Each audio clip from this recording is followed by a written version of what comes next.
어제 열린 국회 문화체육관광위원회 현안 질의에서 박주호 전 정강위 위원, 요즘은 박문성 해설위원과 함께 열사로 불리고 있습니다. 홍명보 축구대표팀 감독이 입장하자 박주호 열사가 먼저 일어나 악수를 청합니다. 홍 감독은 어색한 표정으로 악수에 응했는데 박 전 위원과 눈을 맞추지는 않았습니다. 지난 7월 축구협회의 홍 감독 선임 과정에 문제를 제기했던 박 전 위원은 어제 국회에서도 소신을 굽히지 않으며 축구팬들의 사랑과 지지를 받고 있습니다.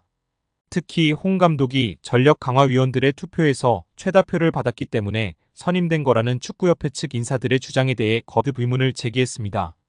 애초에 1순위 감독 후보였다가 무산됐던 제시마시 감독의 경우와 홍 감독 논의의 경우가 전혀 달랐다는 건데요. 박주호 열사는 제시마시 감독 논의 때는 왜 이 감독이 1순위가 돼야 되는지에 대해서 명확한 이유가 있고 모두가 동의하는 그런 과정을 거쳤습니다. 하지만 마지막 10차, 9차, 11차 이 과정에서는 그런 과정보다는 빠르게 이제 그만하자는 이야기도 있었다며 폭로했습니다. 그러면서 박 전 위원은 10차 전력강화위원회 회의에서 이뤄진 위원들의 투표에 대해 감독을 최종 결정하는 투표는 아닌 것으로 이해했고 심지어 복수 투표였다는 사실도 폭로했습니다. 박주호 열사는 제가 이야기했던 부분은 이건 감독 선출을 위한 투표가 아니고 그냥 각자의 개인의 왜 이 감독을 그냥 좋아하는 감독 복수 투표기 때문이었습니다.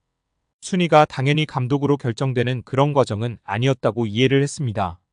박 전 위원은 또 제시마시 감독을 논의할 때는 서술로 기재된 구체적인 채점표를 축구협회 측에 제출했었다고 밝혔습니다.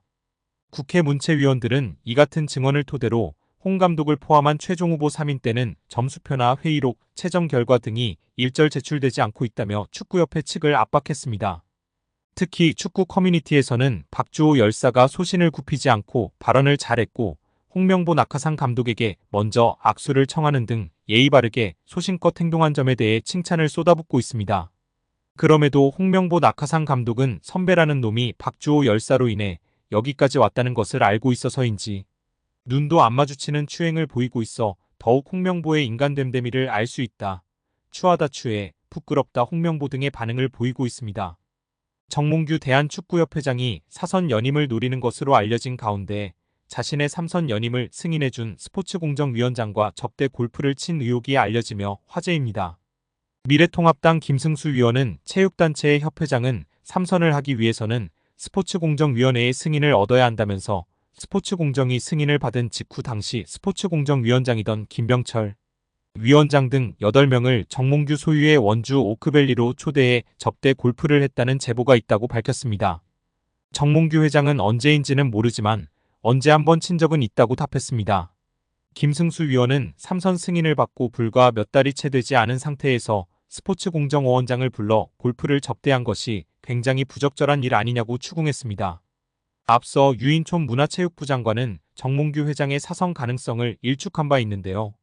유인촌 장관은 지난달 26일 국회 문화체육관광위원회 전체회의에서 스포츠공정위원회에서 사선을 허가를 하면 할 수 있다면서도 다만 공정위원회가 정말 공정하다면 재출마하기 어려울 것이라 밝혔습니다. 또한 유인촌 장관은 지난 20일 CBS 라디오 김현정의 뉴스쇼와의 인터뷰에서 개인적으로는 요즘 국민 여론이나 이야기를 들어보면 오히려 스스로 거취를 결정하는 게 명예롭지 않나 이런 생각이 든다라고 퇴진을 요구했었습니다. 결국 10월 22일 국감 때 증인으로 채택된 정몽규 회장이 그 전에 입장 표명을 할지가 관심이 집중되고 있는 상황입니다. 정몽규 취임 후 보조금은 11년간 3배 늘었습니다. 정부 보조금은 연간 최소 110억 원 수준이며 스포츠 토토 등 복표 수익 연간 200억 원이 지원되고 있습니다. 주요국 정부 보조금 없거나 의존도 낮으며 피파 랭킹 20위권 국가들은 70% 이상이 협회장은 전문 경영인이 하고 있고 이외 축구인 등이 하고 있습니다. 우리나라처럼 재벌 총수가 회장인 곳은 단 한 곳도 없습니다.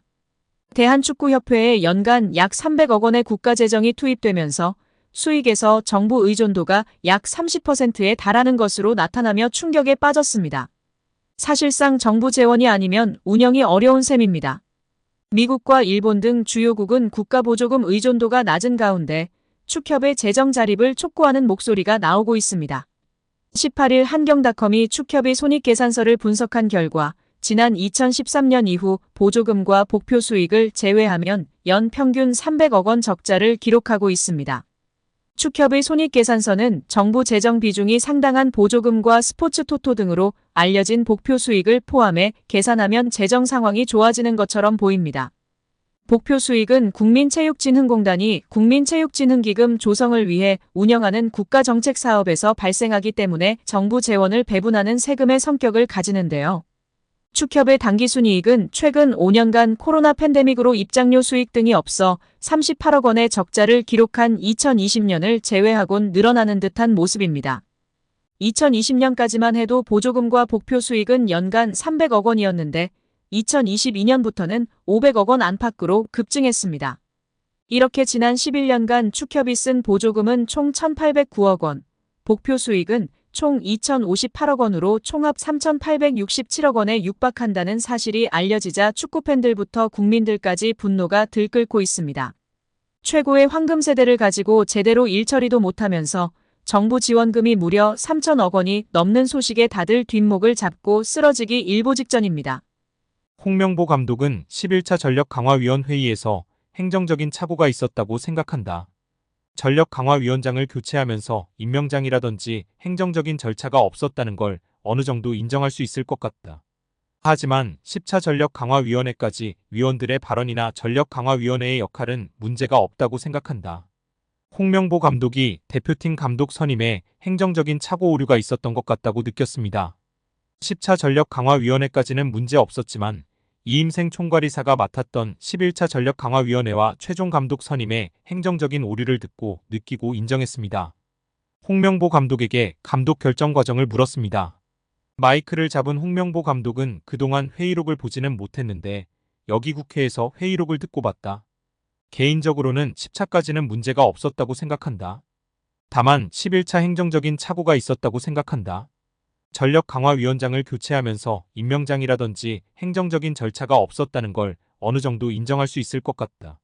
하지만 10차 전력강화위원회까지 위원들의 발언이나 전력강화위원회의 역할은 문제가 없다고 생각한다라고 말했습니다.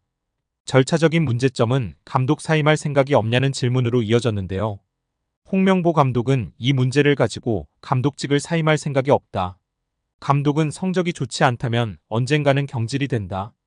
내 역할은 남은 기간 동안 대표팀을 강하게 만드는 것이라고 답했습니다. 완전히 미쳐버린 홍명보입니다. 절차상의 문제가 있다고 인정했고 그럼에도 불구하고 절차상의 문제가 있어도 자신은 사임할 생각이 없다고 충격 발언을 했습니다. 정말 답이 없는 홍명보입니다. 오늘도 영상 시청해주신 구독자 여러분들 너무나 감사드립니다. 아직 구독 안 하셨다면 구독, 좋아요 부탁드립니다. 좋은 하루 보내세요.